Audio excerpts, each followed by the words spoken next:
Have you ever wondered if you were being targeted by a company to buy in-game items? Leading up to this point, our industry has, I would say, pretty heavily criticized microtransactions, yet has been unable to answer this question. Are games built with the intention of influencing users to purchase those microtransactions? It's almost been a smoke and mirrors, but now we have an evolution on our hands. In 2015, Activision petitioned for a patent to do just that. This patent would secure new technology to lure players into purchasing more in-game items through the course of playing an online video game. As of Tuesday, October 17th, the patent was approved by the US Patent Office. This new engine has yet to power any Activision game so far. It has not touched the upcoming Call of Duty, nor is it the scapegoat for Destiny 2's shady shader business. This is new technology for a new future, allowing Activision to hold a monopoly on the system design for somewhere between 17 and 20 years. Now, there's three things you need to know about this engine, and it has three components. The first one is a profiling tool.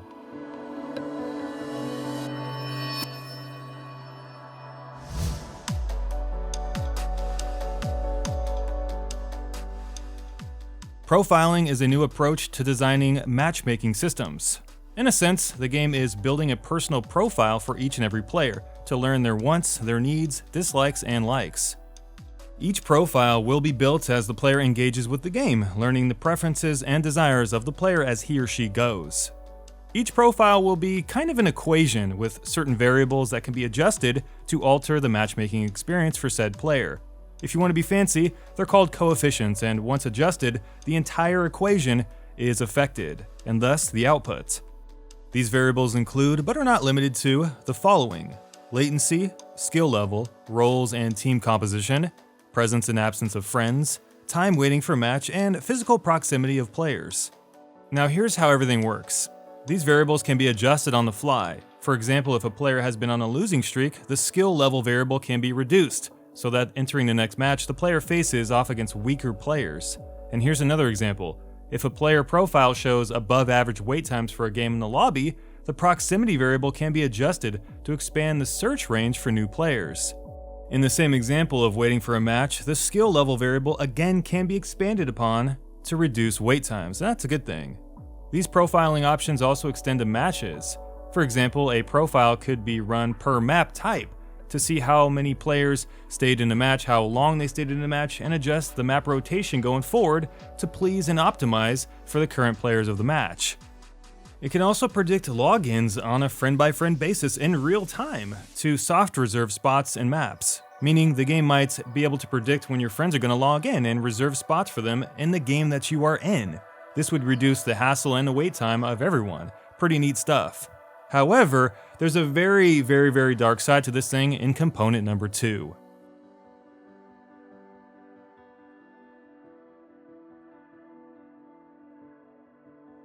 And that is, the profiling tool can be bound to the in-game microtransaction tool, meaning Activision's new engine may do some very sneaky stuff behind the scenes to encourage in-game purchases for real money. Exhibit A. The profiling tool notates that player A loves to snipe, but he's a new player. The microtransaction tool can then match this rookie sniper against expert sniper players. To do so, the tool adjusts the skill variable upwards, and the opponent role preference variable towards long-range shooting. This means that player A will enter a match against higher performance snipers who will most likely have access to better sniper rifles. So what does that mean? Well, player A might be pushed and encouraged to seek out those in-game sniper rifles to imitate the loadout of the marquee players that he or she most certainly just lost to. Exhibit B. The patent also details that Activision may matchmake those who own a specific microtransaction item with those who do not, encouraging the new player to purchase those items. For example, the engine can leverage the matchmaking tool to pit player A against 10 other players who own one of the sniper rifles that he or she is working towards. Player A then enters the match, does poorly, and witnesses on the death screen awesome and powerful sniper rifles blowing his head off over and over and over. He's going to then want to buy those sniper rifles in the in-game store, and you know what, man? That is so fucking dirty.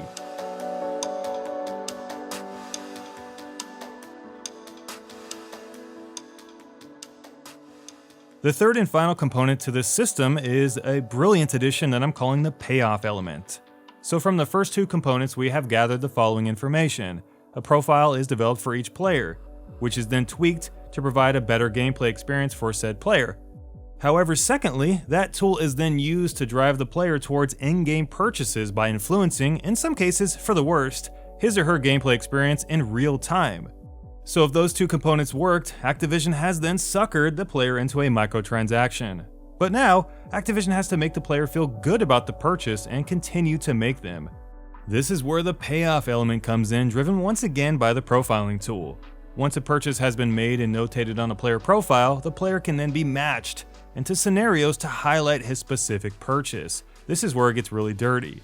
For example, the skill level variable may be dropped after a purchase so that the player matches against weaker opponents and performs better with his or her new shiny sniper rifle.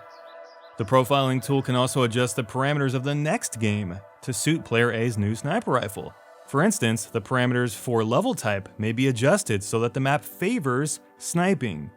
Suddenly, the player is in the perfect environment to make use of that new shiny sniper rifle. He scores kills after kills after kills, making him feel great about his new sniper rifle that he just spent $3 for. Do you see where I'm going with this?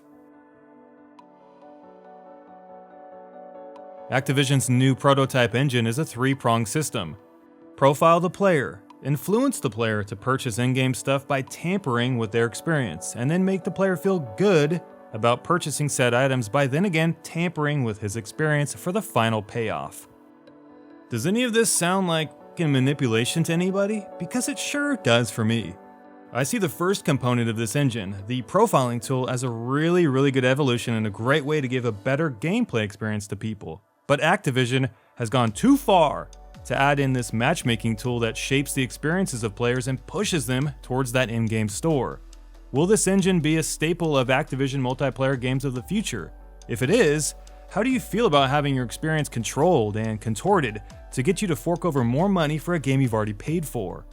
And just for the record, guys, this is not an opinion piece. Everything you heard me talk about can be found in the official patent documents that I have linked to the pinned comment. Check it out, because it's really got me worried for the future of Activision's games. Thanks for watching, everyone. Have an awesome day, and we'll see you in our next video.